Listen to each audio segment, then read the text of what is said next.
So we've always heard that forgiveness is divine. We should forgive everyone. Forgiveness is where it's at. And I used to always say that too. I used to teach it. I've written about it in my books. But only over the last year have I really come to a different perspective. And a lot of this has to do with the work of John Demartini, who I have used as a mentor, because his work is he's just brilliant.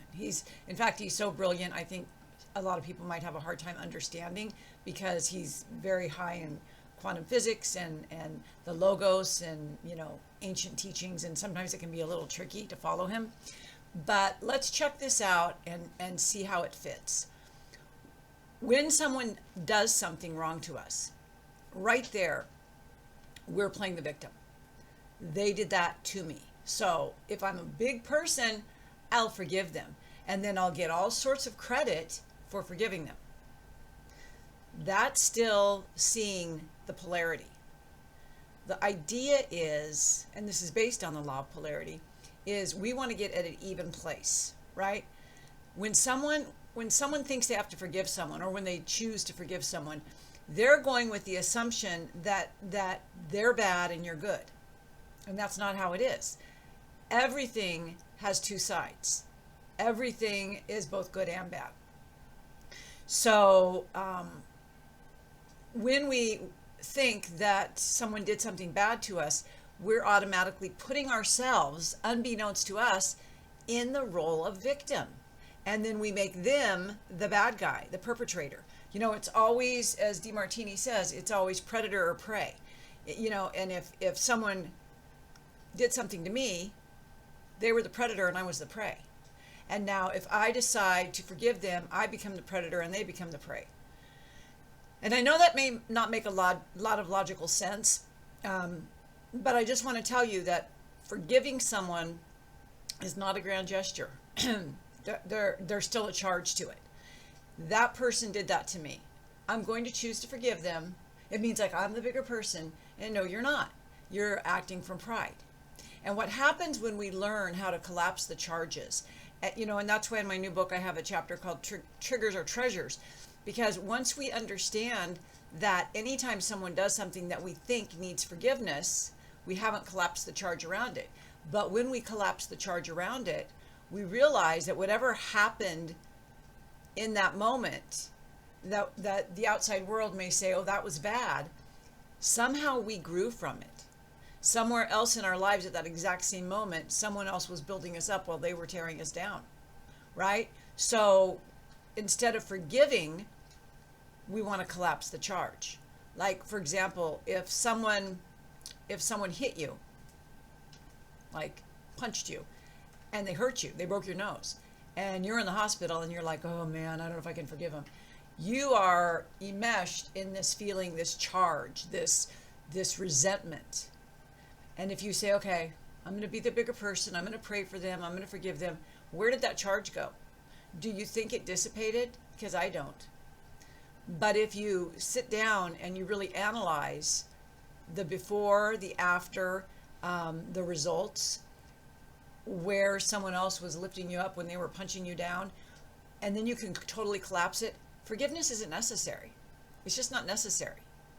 And we say karma, like everything that comes around goes around, but that's the wrong application. It is true, because I guarantee you, the person that punched you, who was harming you, is being harmed by someone else, but that's not for you to decide. So when people always say karma's a bitch, or they'll get their karma, we're absolutely misunderstanding the thousands and thousands and thousands of year old Hermetic principle of karma. Karma just tells us that whatever energy we put out will always come back to us. It is scientific, it is exact, and it has no opinion of that was bad, now something bad's going to happen to you, or that was good, you're going to get rewarded. It doesn't work like that. That's how we've humanized it. That's how we've made it more pedestrian so that we can understand it and we can get our head around it. But that's not how it works. It's really a matter of all you need to think about, and I'm not going to say worry about because I don't want you to worry. All you ever need to think about is the energy you're exuding. The energy you're exuding. And when something happens to you, you have to stop and ask yourself, did this happen to me or through me? And 99.999% of the time, it happened through you. And that includes if someone punched you in the nose or hit you in their car or kidnapped your child. Whatever it is, things are happening through you and for you, never to you. And so forgiveness, as we've always seen it, and as I've always understood it and taught it until recently, like I said, it keeps us in victim mode. There's nothing to forgive. There's nothing to forgive. And so people will tell me, oh, I'm over all of that. That abuse I had when I was young, or that perpetrator, or whatever it was, my ex-husband, I've forgiven it all. I've let it go. But for you to forgive means that you saw you as good and them as bad. And that is the kind of polarity that just doesn't fly. So the only way that it will help you is if you go back and you recognize that nobody did anything to you, and that whatever it was that happened for you, and you find the way, make a list of all the benefits, of all the growth, of all the good things that came out of the bad thing that happened. And then you'll begin to see that it's all balanced, it's all equal. As 𝒂𝒂𝒕 says, it's equilibrium. And when we're at a place of equilibrium, you guys, that is when you can manifest, because you're manifesting from a very balanced, uncharged place. You can be in the space of true gratitude. And when we have true gratitude, we're not mad at people. We understand that everything in our lives is, as he says, is on the way, not in the way. And so it's really important that we understand this whole paradigm, that there's really nothing to forgive. So the next time someone does something to you, ask yourself, is this something that I think I need to forgive? Because if it is, it just means it's something that you need to release a charge of. You need to change your perspective. You need to see the other side of the situation. Our whole lives are literally based on, like I said, I think I did in a video yesterday, Tony Robbins always said the quality of our life is based on the quality of our questions, the questions we ask ourselves. And 𝒂𝒂𝒕 says that too. And every great speaker and teacher and avatar really says that in one way or another. What are we chasing something, or are we running from something?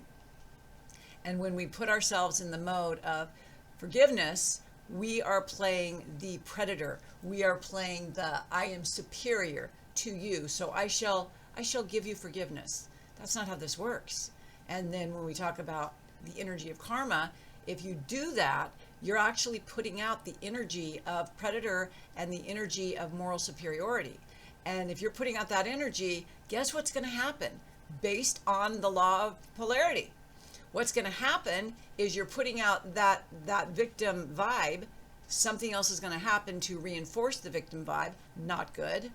And when you're doing the forgiveness thing, you're putting out the superiority vibe, and something is going to come and it's going to smack you down and put you right back where you are, so you get balanced. You know, the whole universe, whether you're looking at photons or galaxies or cells or quarks or vectors or little tiny packets of quanta, at every single macro and micro, everything is striving for balance all the time. And we don't see ourselves as part of the natural, it's not mechanics, it's the natural implicate order. As physicist David Bohm says, it's an implicate order. And so we can do what we want, and we can say and think what we want, but at the end of the day, the universe will always make sure we're balanced out. So you start thinking your hot stuff, something's going to come along and say, oh, no, you're not. And it's to balance you out. We need that. Look what happens when celebrities get super famous, and then all of a sudden, something tragic happens. And I'm not suggesting that anything tragic is going to happen to us. I'm just saying that it's like they get so high up, and this sense of superiority, something happens and it slams them back down, right? We could think of a million, maybe not a million, but hundreds of examples of celebrities who went like Charlie Sheen, for example. We always, if we don't balance ourselves out, the universe and the people around us find a way to balance us out. So it's much better to, when someone does something that you think needs forgiveness, to collapse the charge that goes around that and to see the perspective from the other side. You know, what did I get out of this? How did I grow from this? What in my life caused this? You know, forget the other person. We seldom remember that the other person who did us wrong has nothing to do with us. We seldom understand that, and it's true. Not your ex-husband, not your abusive parents, not your greedy sibling, none of it. None of it. It's not about them, it's about you. And you are always attracting and reacting. You're attracting what you're projecting, and then you're reacting to what you projected, and it's reflecting back at you. And this goes on and on and on, and pretty soon we say, holy crap, I'm 60, 70, 80 years old. My life is over. What did I spend my whole life doing? Oh, I know. I spent my whole life reacting to the stuff that my energy already created, and now I'm wondering where the hell my life went. So it all starts with understanding that nobody out there is ever doing anything to you in here. It's all you, babe. It's all you. So stop thinking that forgiveness is a virtue. It's not a virtue. It's an unnecessary way to keep yourself in either victim mode or moral superiority mode. So we don't need that. We don't need forgiveness. We don't need to forgive ourselves. We need to find balance. And everything that you do has either been motivated by external influences, which aren't your priorities, or your values, which were misinterpreted somehow. And I'll do another video on values pretty soon, because, oh my God, values is just a phenomenal way to really understand what you were meant to do in this world. Okay, have a beautiful day, and thanks for watching. Bye-bye for now.